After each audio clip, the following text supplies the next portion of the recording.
बिंदेश्वर पाठक जी अमर रहे, अमर रहे, अमर रहे। बिंदेश्वर पाठक जी अमर रहे, अमर रहे, अमर रहे। बिंदेश्वर पाठक जिंदा है, जिंदा है, जिंदा है, बिंदेश्वर पाठक जिंदा है। जिंदा है, जब तक सुलभ इंटरनेशनल रहेगा, बिंदेश्वर पाठक जिंदा रहेगा। जब तक सुलभ इंटरनेशनल रहेगा, बिंदेश्वर पाठक जिंदा रहेगा। नमस्कार, मैं हूं हरिशंकर तिवारी और आप देख रहे हैं न्यूज़ 24 व्यूज़ लाइव टीवी। और अवसर है पद्मश्री डॉक्टर बिंदेश्वर पाठक के श्रद्धांजलि देने का। अखिल भारतीय पंचायत परिषद में डॉक्टर बिंदेश्वर पाठक को आज भावभीनी श्रद्धांजलि दिया गया। ज्ञात हो स्वतंत्रता दिवस के अवसर पर इनका निधन झंडा फहराने के बाद हो गया। अभी इनको श्रद्धांजलि देने वालों का यहाँ अखिल भारतीय पंचायत परिषद में तांता लगा हुआ है, जिसमें अखिल भारतीय पंचायत परिषद के राष्ट्रीय अध्यक्ष वाल्मीकि प्रसाद सिंह, महासचिव श्री अखिलेश मिश्रा जी, उसके बाद ग्रेटर नोएडा के प्रधान श्री शर्मा जी और कई जाने माने दिग्गज कलाकार फिल्मकार भी हैं, जिसमें मनोज श्रीपति, अजीत कुमार और बबीता परिहस्त के अलावे कई और ऐसे गण्यमान्य व्यक्ति हैं जो कि अभी इनको श्रद्धांजलि डॉक्टर पाठक को अर्पित कर रहे हैं। डॉक्टर पाठक के जीवन पर प्रकाश डालते हुए उपस्थित लोगों ने जो कहा वो अब आपके सामने प्रस्तुत है। डॉक्टर पाठक एक अद्भुत व्यक्तित्व के धनी व्यक्ति थे। इनसे हमारा आमना सामना, और जब मैं पालम इनका सुलभ इंटरनेशनल में गया महावीर इंक्लेव में, और उनसे कहा कि मैं सम्मेलन कर रहा हूँ। 2008 में यहाँ सम्मेलन हुआ था इसी धरती पर, और आप उसमें सहयोग दीजिए। तो वे चेक आगे करके जितना भरना है सारा चेक। हम तो बहुत असमंजस पे पड़ गए कि अब कहते हैं अब हम क्या भरें। मैंने केवल 50,000 और उसके बाद कहे कि वहाँ पैखाना का मोबाइल पैखाना भेज दीजिएगा। 4 गाड़ी मोबाइल पैखाना, एक में 5 गो था। यहाँ पे दिल लग गया। जो सम्मेलन के लोग आते थे उनको सब तो देखे कोई नहीं, आपको जितना ज़रूरत है घर से भी और कोई खाना बर्बा दिए थे सब अपना पाठक जी आदमी।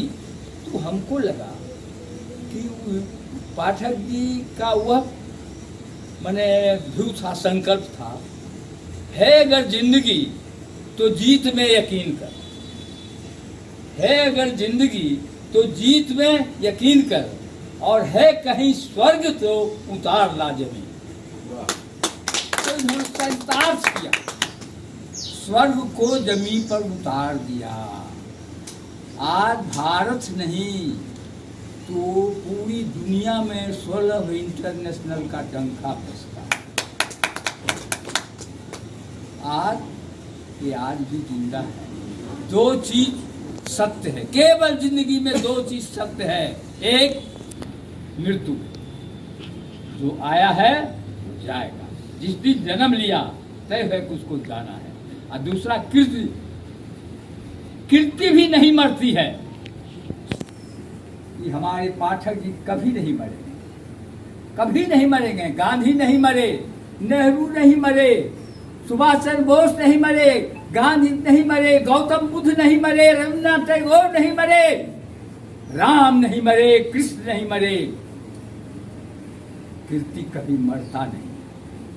आज उनकी कीर्ति, उनके संकल्प पर अगर हम देश चले, एक विषय इन्होंने लिया, हम दूसरा विषय लेकर के इनके उन संकल्पों को अगर अनुसरण करेंगे तो हमारा देश स्वर्ग बनेगा।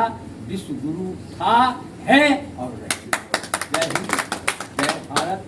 हम एक बार फिर अपने पाठक जी को श्रद्धा सुमन अर्पित करते हैं, श्रद्धांजलि देते हैं और आप लोगों से निवेदन करते हैं कि 2 मिनट खड़े रह करके मौन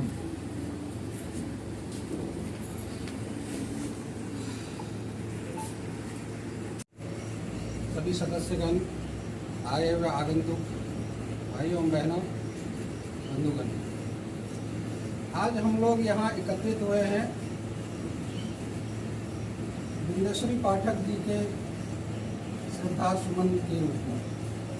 सुमन अर्पित करने के लिए।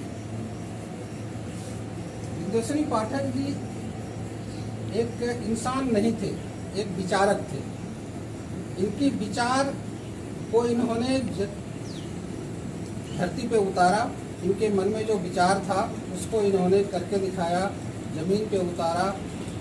जो चीज़ से लोग नफरत करते थे, जिस चीज़ को लोग देखना नहीं चाहते थे, जिस जगह लोग जाते नहीं थे, पाठक जी ने वहाँ से शुरुआत करी और उस जगह को, उस व्यवस्था को इन्होंने इतना ऊपर तक उठाया, इतना ऊपर तक लेके गए कि आज वो भारत नहीं अंतर्राष्ट्रीय स्तर पर व्याख्यात है। विंध्यश्री बाबू चले गए, हम लोगों के साथ है नहीं अब, लेकिन इन्होंने जो करके दिखाया ये युग युगांतर तक चलता रहेगा। लाखों लोगों के इनके विचार से रोजी रोटी मिली। सरकार के में इनकी भागीदारी इतनी रही कि जो चीज़ मोदी जी ने कहा 2014 के बाद कि स्वच्छ भारत अभियान हम शुरू कर रहे हैं और भारत को साफ करेंगे, ये चीज़ इन्होंने 50 साल पहले कह दिया और 50 साल पहले से इन्होंने उसकी शुरुआत करी। तो ये विचार इनकी थी और इतने बड़े ये महान विचारक थे। आज हम लोग यहाँ पे इनको श्रद्धांजलि देते हुए बड़े खुशकिस्मत हैं कि इनको हम लोग देखा भी है, श्रद्धांजलि भी दे रहे हैं और इनके साथ हम लोग कदम से कदम मिला के पूरे देश में, पूरे विदेश में इनकी संस्था को, इनके विचार को फैलाते रहेंगे। धन्यवाद। पाठक जी के चरणों में प्रणाम और भगवान से मेरी प्रार्थना है कि उनको अपने श्री चरणों में स्थान दें। पाठक जी के सानिध्य में मैं 2000 में गया। उस समय मैं नव भारत टाइम्स के संध्या टाइम्स अखबार में था, तो पाठक जी से हमारी मुलाकात हुई और ये मेरे कंधे पर हाथ दे करके टाइम्स ऑफ इंडिया बिल्डिंग से नेशनल हेराल्ड तक आए और नारियल का पानी खुद भी पिए और हमको भी पिलाए और बोले कि आप पालम आइए, वहाँ पर बैठ के हम लोग बात करेंगे। फिर मैं एक आध बार गया, लेकिन मैं ये नहीं समझ पाया कि ये हस्ती इतनी बड़ी है, बड़े पत्रकार होने के बाद भी इतना ये मिलनसार थे कि जैसे घर की मुर्गी को मैं दाल बराबर समझता रहा। उसके बाद जब मैं सौभाग्य मिथिला में गया तो इनका मैंने इंटरव्यू किया और इन्होंने कहा, तिवारी जी पूरे दुनिया में मैं घुमा हूँ, और इन्होंने अपना एक प्रेस रिव्यू मुझे दिया जो 1066 पेज का था, उसमें एक भी हिंदी। तो मैं ज़्यादा क्या बताऊंगा, बहुत सारे लोग कहने वाले हैं। मैं यही कहता हूं कि ये जो हस्ती थे वो, इनके बारे में जितना भी कहा जाए कम है। इन्होंने अस्पृश्यता को खत्म करने के लिए, छुआछूत को खत्म करने के लिए और मैला ढोने वालों की जिंदगी को पद्मश्री दिलाने के का जो काम इन्होंने किया, उषा तोमर को पद्मश्री मोदी जी ने दिया। जो इनको खुद पद्मश्री मिला वो एक मैला ढोने वाली महिला को भी पद्मश्री मोदी जी ने दिया, और वो आज फपक कर मुझे भी रुला दिया फोन पे कि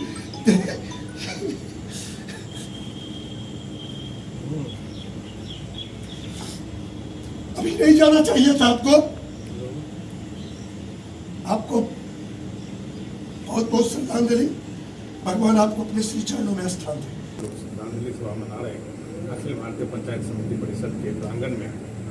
ये बहुत खुशी की बात नहीं कह सकते हैं, क्योंकि आज हम श्रद्धांजलि का हमें नहीं मनाना चाहिए, हमें इनकी ज़रूरत और भी। काफी मैदान शाम में एकदम चकाचक रहता था, हम लोग देखने के लिए जाते थे, तो पता चला कि उस एरिया में जो सुलभ इंटरनेशनल है उससे बिजली निकाला जा रहा है और वो सोच के कि एक आदमी कितनी बड़ी बात कर दिया है।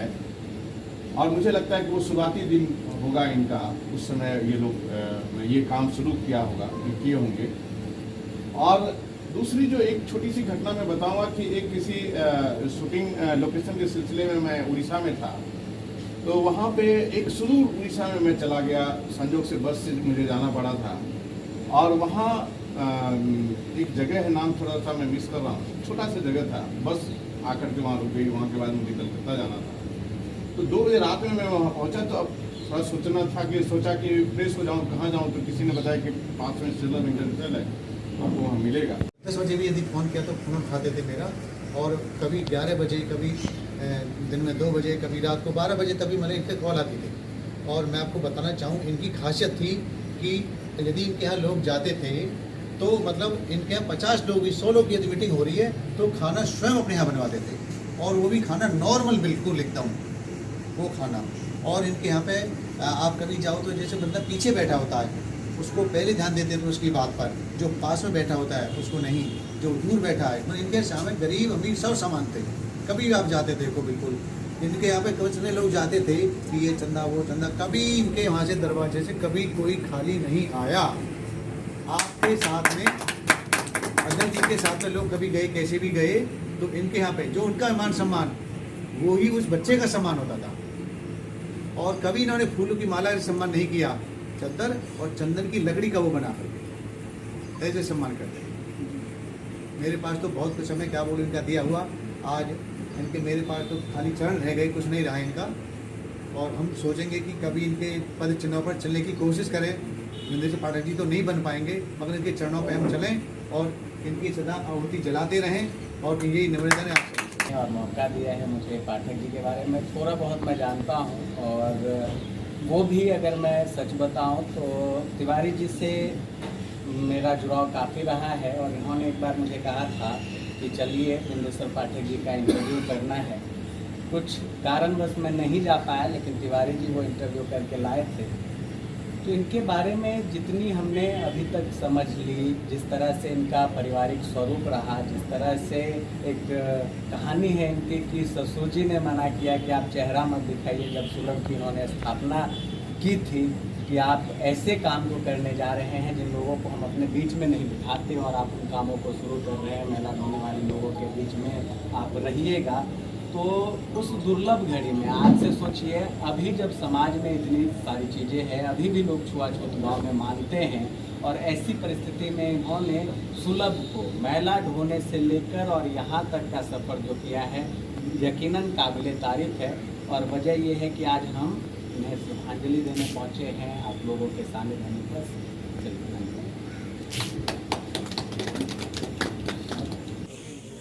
जो आधुनिक समय में जो इन्होंने छाप छोड़ा, इसके बराबर बहुत कम लोग ही हैं जो छोड़ने वाले हैं।